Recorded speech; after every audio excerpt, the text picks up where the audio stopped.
Hello, hello, parishioners. It is day 81 of the Bible in a Year. I'm Father Mark, and we have entered into a new phase. And in the Bible timeline, we're moving today.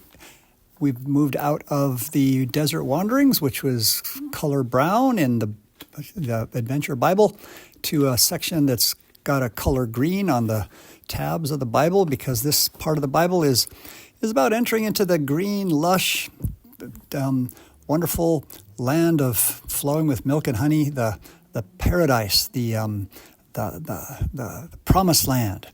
So it's entering into and conquering the Holy Land. So it's called Conquest and Judges, and I recommend that you listen to that introduction by Father Schmitz and Jeff Cavens. Make sure you listen to that half-hour talk, that little interview that they do together, so that you'll have be ready to hear the readings and read these two books, which is Joshua and then Judges. Now we're going to just read one at a time, but they're kind of stories. Some scholars say that they kind of recount the same thing, that the book of Joshua goes through what happened when they went into the Holy Land and conquered it. And Judges also does the same thing, but really, and they say that one does in a different way.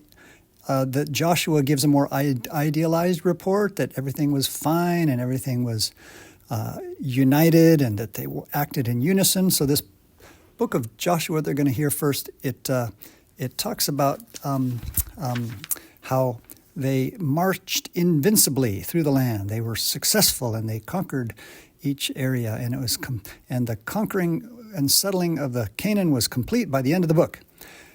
Whereas Judges, the next book of the Bible, presents the same sort of story.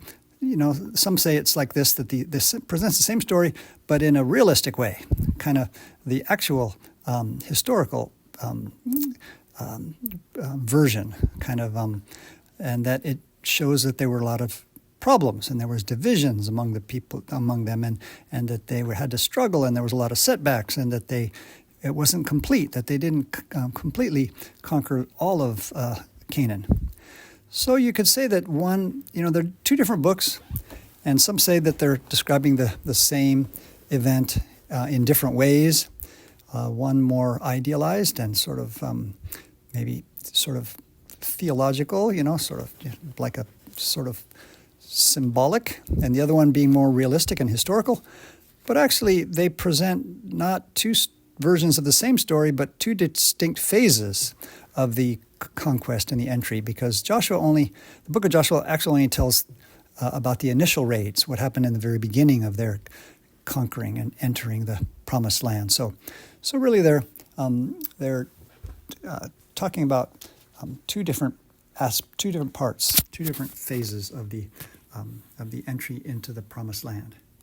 So let's start in looking at the book of Joshua, chapter 1, which we hear today, and Joshua chapters 1 through 4 is what we're hearing today.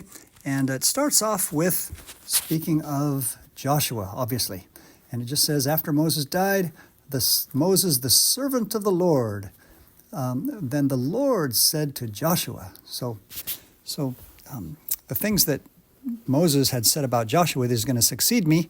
Now God says it about Joshua. So God says that Joshua is going to succeed or take over and take the role that Moses had. And some of the first words of this book of Joshua are very beautiful, where it says, that I was with Moses, and so I will be with you, Joshua. So walking with God is a theme in the Bible, and of course in the church, the saints were just people who knew how to walk with God in this world, and if we do, we'll have great success and be blessed. But then it keeps repeating, be strong and of good courage. You hear it repeated several times, even like 3 or 4 times here in this first little chapter. And that, shows us that it's going to be courage will be needed, because this is going to be, a hard-fought fight, to win heaven, to win the promised land, and it's a symbol of, the spiritual life, When the Old Testament seems strange because there's battles or because there's kind of strict rules about the holy place or the holy people or the holy land. It's just helping us to understand how holy God is and how holy heaven is and how the devil is going to resist and try to keep us. And we have to be courageous, and we're going to have to fight for what's right and for what's good. So that's what we have continually. And when we get to verse number 13, it uses the word a place of rest. The Lord God is providing you a place of rest. So the promised land is a place of rest. We talk about eternal rest and eternal repose. Heaven is going to be resting from our labors in this life, and so basically that geographically, the boundaries of Canaan or Israel are kind of like temporarily, the time in heaven is going to be like that. It's going to be a time of rest, a place of rest. And we know that the Jewish people had the Sabbath day.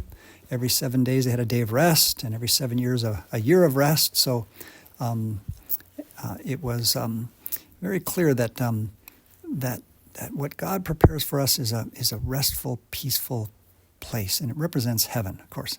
So the Holy Land is the same as the Sabbath, which is the same as heaven, it's like heaven. Heaven is an eternal Sabbath and a paradise, a promised land that God prepares for us. One of the major themes of the book of Joshua is that Joshua is another Moses. He's the new Moses, but he's better than Moses because he's successful. He brings the people into the promised land, into heaven. And so that's why his name means Yahweh saves. Joshua is a word that means Yahweh saves. And of course, that's the same name as Jesus. Jesus' name is the same. And so in a certain way, Moses represents the Old Testament law, and it can't get you into heaven. The Old Testament didn't quite get anybody into heaven. So it took Jesus coming, and the salvation in Jesus Christ is what can bring us into the promised land of heaven. And so that's why Moses was not allowed to go into the promised land, poor guy. He had to look at it from afar. But he's a symbol of the old covenant that didn't have the success, the ability to bring us into salvation. But it's the new covenant, and Joshua is the symbol of that. So he's a type of Jesus Christ. Joshua is. I have a commentary or a footnote here that says that Joshua is the new Moses in many ways because things that happened to Moses and that Moses did also happened to Joshua. Similar things or similar actions or things that he did. First of all, that the people had their allegiance. They followed him faithfully, just like they followed Moses. Joshua urges the people, like Moses did, to sanctify themselves, make themselves holy. Moses sent spies into the land of Canaan, and Joshua does the same. Joshua leads the Israelites across the dry riverbed. The river is dried up, just like Moses dried up the Red Sea and passed through. And Joshua removes his sandals on the holy ground, just like Moses had done at the burning bush. These are all the kinds of things we're going to be seeing throughout the book of Joshua.